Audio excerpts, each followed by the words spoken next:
YouTube, what is happening? What is going on? Welcome to another YouTube video. Thank you to everybody who's been supporting the crazy amount of growth of the channel and all the socials have been receiving recently, man. Phase 5 is literally this Friday, the 4th of September. Before we even roll into today's videos, don't forget, phase up, phase stallion in the comments. The big challenge starts this week. I'm so excited. When you guys see this video, it'll probably already be phase 5 application time. But I just want to say a big thank you to everybody who supported me, the journey, the process, just absolutely everything so far. Honestly, you guys have been nothing but insane. If you guys do want to continue to support the channel, don't forget, hit that subscribe button, leave any likes, shares on the video, and also leave any positive and constructive feedback down below. Today's video is going to be something very different, with something we haven't done in a long time. I get asked a lot still in my streams pretty much every single day, Stallion, have you got any tips for aspiring or up and coming new streamers? So I thought I'd remake my top 5 tips for streaming 2020. So the way this video is going to work is we're going to be speaking about 5 different sections, so it makes it easy for you guys to navigate through all the sections or whichever part that it is that you want to see. Section number 1 is going to be speaking about not putting so much pressure on yourself when you first start out in streaming or you first get into it. A lot of streamers come in with, you know, the expectation of wanting to blow up instantly or make it to the big time. You can make it to the big time. You just need to not put so much pressure on yourself when you first start, because it can be very, very, very overwhelming. Section number 2, we're going to be speaking about networking and consistency and how important that actually is and why that has helped skyrocket personally my career and a lot of other people in the streaming life as well. Section number 3, we're going to be speaking about networking effectively. You hear a lot of people speaking about the famous words of networking. Networking is great, good things to do, but it can also be super overwhelming and feel like a pointless task sometimes. So I'm going to speak to you guys how to network effectively and how you can contribute that as part of your content as well. Section number 4, we just mentioned content, right? Section number 4, probably the most important part of it all. Content.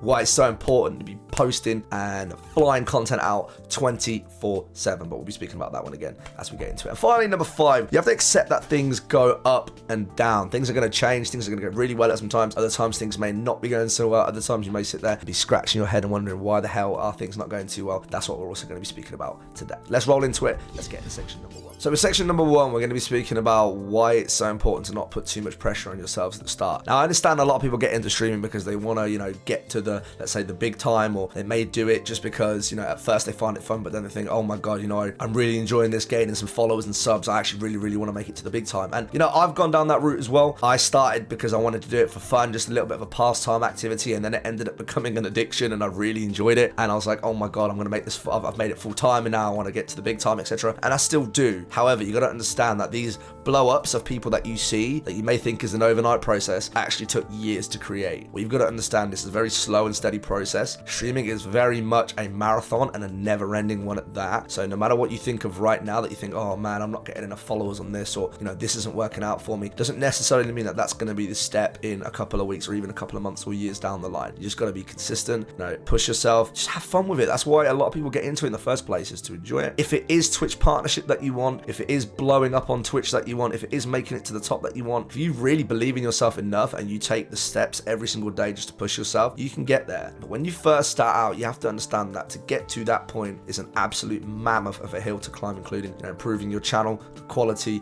the consistency on social media, you know, improving what your channel looks like, all that kind of stuff. That comes with time. So when you first start, enjoy the process, take it piece by piece, and then just see how things go. Tip number 2 is going to center around consistency and scheduling. So you probably hear a lot of people in the streaming world talking about consistency and what does it actually mean? What is effective schedule looking like? Well, honestly, it's a lot about managing your time properly and understanding what it is you can do with the time that you've got available and making it to be used as efficiently and effectively as possible. For this one, it's kind of hard for me to diverge on what the perfect schedule is, because everybody's lives are different. You could have, you know, a young kid who wants to be a big streamer who is in school right now looking to study, versus somebody who, you know, maybe around, you know, my age, you know, late 20s, who has a job and kind of just wants to do it on the side for now and then eventually take it to a full-time thing. So you may have a little bit more, you know, expendable time to do so, versus someone who may be even older. That person, you know, may have kids and may have a lot less time than what the first 2 people that I spoke about. So it really depends on your life schedule and how things are. So in terms of scheduling, have a look at, you know, map your whole week out, whether you use stuff like Google Calendars, that's always a good thing to, or use a diary. That's what I do. I'm old school, so I use the diary, pen and paper and all that kind of stuff. Yeah, just have a look at what your schedule is, have a look at how your week plans are, and then have a look at how you can fit streaming in there. So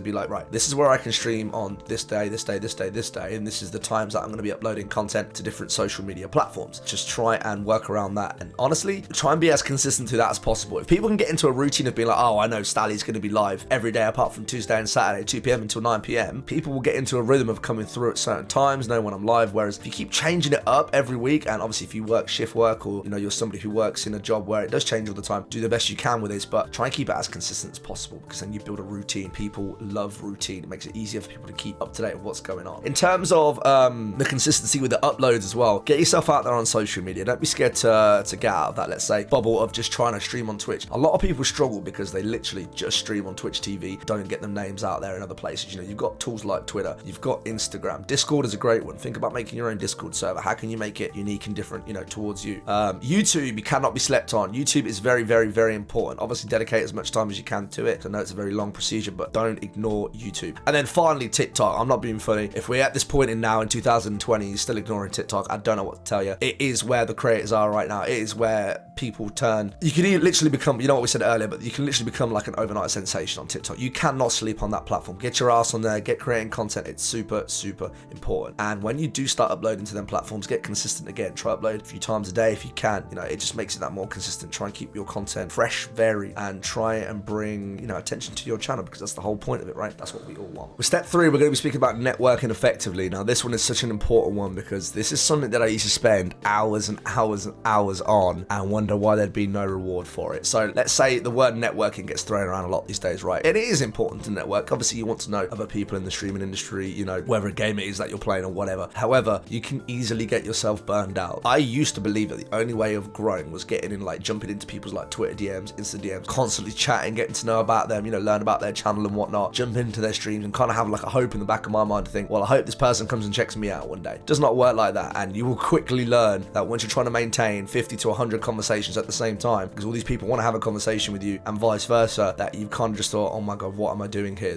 Why am I doing it like this? Surely this is not the way it should be. And honestly, it's not. And you will burn yourself out by doing that. So if you want to get to meet people and learn about other people and just talk to other people, that's great, do so. But don't go in there with an expectation of hoping to get something back, because you will be bitterly disappointed, okay? When it comes to networking, a lot of the time, if you get yourself out there in terms of the point 2 with your consistency in your schedule, more people will find your content and will generally come to you and be like, hey, I like your content, or when is it that you stream? And you'll just end up networking just naturally. It will just kind of just happen. You'll end up talking to people, meeting people, or you'll see other people's streams and be like, hey, I like your content, or do it so it's kind of natural. Don't force it, because if you force networking, or if you just think, oh, I'm just going to go into all of this and hope to get something back from all of it, then I guarantee you'll be bitterly disappointed. So networking should be used alongside of everything and should be done kind of as a side process to everything else. If you create content and you do it effectively and you stick to a schedule and you constantly upload and people start finding out about who you are and whatnot, networking will just happen naturally. So don't worry about that. Keep it as a side project for everything that you're kind of doing. Part number 4, and probably my favorite part to speak about, is content. The most important one out there. A lot of the time, a lot of people aren't getting them names out there because they either just too lazy or just not working hard enough to get their content out there. And that's just as simple as that. There are effective ways of getting your content out there, used and reused and recycled effectively. So I use an Elgato Stream Deck. If you guys have never seen it before, check it out on YouTube. It's called an Elgato Stream Deck. You can see it out there.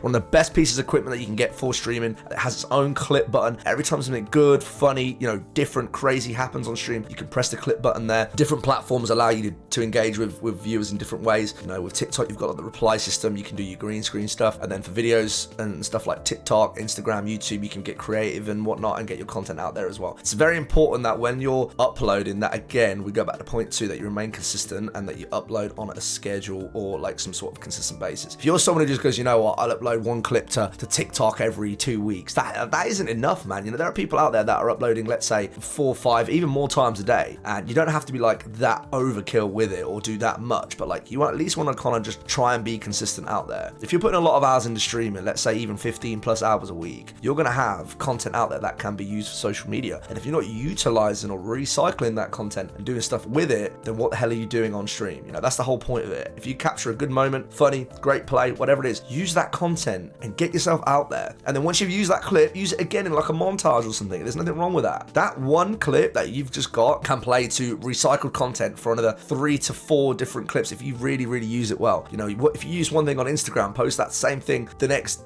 2 days over on Twitter, that's reuse and recycling that content. What more can you be doing with the content that you've got? Honestly, it's so important. And have a look at what different tools you've got available on different social medias. Okay, so again, you know, Twitter allows you to upload videos where you can, you know, do selfies and whatnot, and, you know, just videos of yourself. Then you've got TikTok, which we said about the reply function, green screen stuff that I'm learning about every day, so I'm starting to utilize that more. And there's just different ways of getting yourself out there on different platforms, knowing that what ticks, what platform, and what does when. If you guys want to know what my content schedule is, so I currently upload at least 2 times a day on TikTok, if not 3 to 4 if I can, at least twice a day on Instagram, at least 4 times a day on Twitter. I stream 5 times a week on Twitch, post every single day in the Discord, and 3 times a week at least on YouTube. And I know I do this full time, so obviously it's different. I don't expect anybody to be kind of like at that level if you're not, or if you don't have that kind of time. However, even when I wasn't doing it full time, I was at least uploading once or twice a day on all social medias that I've got. If you're really serious about growth and you're really serious about getting your name out there, there is no excuse for you to not be uploading almost every single day, if not every single day. That consistency, building up that viewer base, that community that will watch you for your content and your stuff is what will give you that growth. And finally, part 5, where we speak about that things go up and they go down, and that is going to happen during your whole process of streaming. I have been on top of the world before with certain things, and I've been at the very bottom of the barrel on certain things. And I'm not even just talking about general like viewer counts and stuff. I mean just like stats in general. You know, you're talking like Twitter impressions, you know, you got Twitch subs, you know, your YouTube views, everything is revolved around stats these days. So you got to understand that things are going to go up and down all the time. If things constantly just went all the way to the top, then you would become like rich, famous, and successful within like, I don't know, half a year to a year. It just doesn't happen like that. You're going to have dips. There are times where things are going to be right down here, and you're going to sit there and you're going to be scratching your head and you'll be like, why things just not going so well? And firstly, you have to understand that that's part of the process, and that happens to us all. Trust me, I've been there. I've had to take 5-day to 1 week break before because I was so mentally drained at looking at red stats and everything just dropping, and I didn't know where I was going wrong, to the point of where I was like, I was burning myself out. So I had to take a break. It was so important for me, my mental health. I came back, I changed a bunch of things up, I tried some new ideas, and everything started going back up in the green again, you know. But I couldn't think like that when I saw everything in red. When I saw red, my mind went red, and it was simple as that. You have to understand that when you see dips and stuff, don't see it as a massive hit towards yourself and take it to heart or anything like that. You just gotta understand, people are busy, people find other people, things change, things happen, you'll get new people come into your life, you'll get people that have been around for a while, maybe go away and you may not see them again. You can't control that, and that's the whole part about streaming, no matter what platform it is that you're on. You gotta understand and take all these things with a pinch of salt. Now, we all like to see things like in terms of growth, we all like to see things going really well for us, and if you want to see that, you should be remaining consistent and working hard. However, when things do go bad, make sure to take time for yourself to reflect on what it is that could potentially be causing the issue, and try and come back with something fresh or maybe some new ideas that could do really well for you. And especially when you first start off, things are going to be very, very low. You know, you may be like, well, I'm only averaging 1 or 2 viewers, or, you know, I just had a stream where I got to 5-10 viewers, great. Why am I back down to 3 viewers again? It's going to happen, guys. It's going to happen. It's happened to us all. You know, before Warzone came out on Call of Duty Modern Warfare, man, I was averaging 500 to 1,000, you know, and I dropped all the way down to 180 once Warzone came out. People may be thinking, well, at least you're still 180, and that's exactly as I saw it. I could have easily have took it to heart. I understood that the demographic of the game was changing, and unless I changed with it, that was going to happen, and I decided to stick with what I was doing because I enjoyed it, and I accepted that, and that's just how the game is now. You've got to understand that in the bracket that you're in, things will change, and you have to adapt, and you have to do certain things to make sure that you remain relevant, and that's just what the industry's like. Most important part of it all is do not allow it to damage your mental, because it can, and if you become so invested in stats that as soon as you see any growth, any decline, that you'll, you know, mentally start losing your mind, then you know that you may need a little bit of a break. So super important, make sure to look after yourself and take stats with a pinch of salt. So I hope you guys enjoyed the video today. I haven't done one of these in a long time, potentially not even this year, so I really wanted to get out some more streaming tips for you guys, as I know that a lot of people ask me all the time, what do you recommend for new streamers? So let's make something that was a little bit more up to date. Once again, phase 5 is going this week. If you made it to this part of the video, thank you so much, I appreciate it. Hope this video's been helpful. Don't forget, phase stallion, phase up. Love you guys.